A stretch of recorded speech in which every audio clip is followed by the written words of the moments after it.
Sir जय Hind. Major general Rajan Kochhar sir, जय हिंद। बहुत बहुत शुक्रिया समय देने के लिए। Thank you sir. जय राजेश जी, धन्यवाद।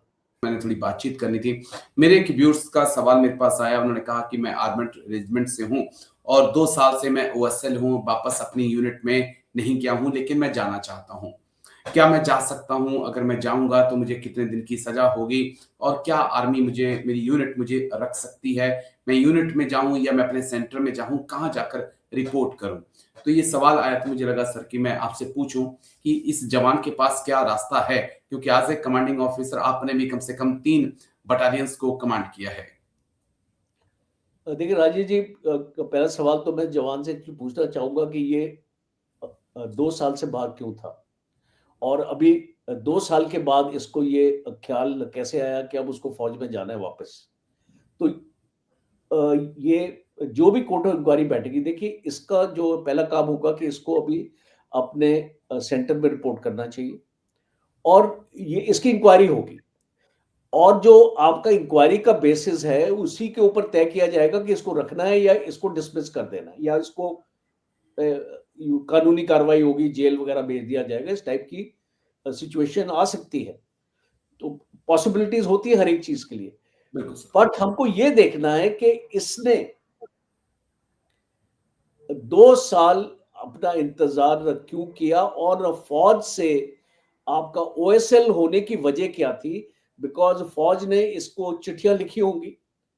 एक प्रोसीजर होता है कि आप इसको you have actually overstayed your leave, rejoin immediately, failing which आपके अगेंस्ट डिसिप्लिनरी एक्शन लिया जाएगा।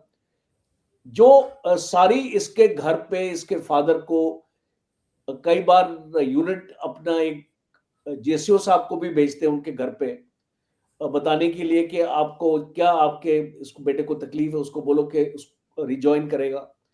तो जब ये सारे सर्कमस्टांसेस हमको जानने की जरूरत है।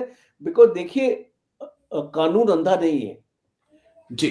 और फौज का जो कानून है वो एक दायरे में काम करता है, एक आर्मी एक्ट के दायरे में काम करता है और एक आर्मी रूल के दायरे में काम करता है। तो ये एक डिफेंस सर्विसेज रेगुलेशन है, डीएसआर।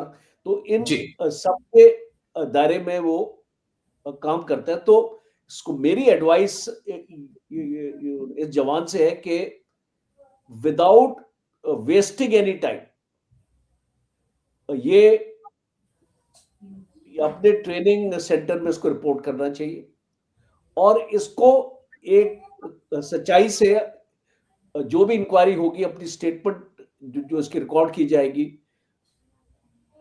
इसको अपने सर्कमस्टांसेस बताने चाहिए। अगर इसे गलती हुई है तो उसके लिए भी उसको बताना चाहिए कि इसको ये जो गलती है मेरे से और मैं देश की सेवा करना चाहता हूं और जो भी पनिशमेंट आपको ठीक लगे आप इसको मुझे अपना दे सकते हैं। बट देखना पड़ेगा बिकॉज चांसेस प्राइमा फेसी अगर मैं बोलूं तो इसको फौज में रिटेन करने के चांसेस बहुत कम रह जाते हैं।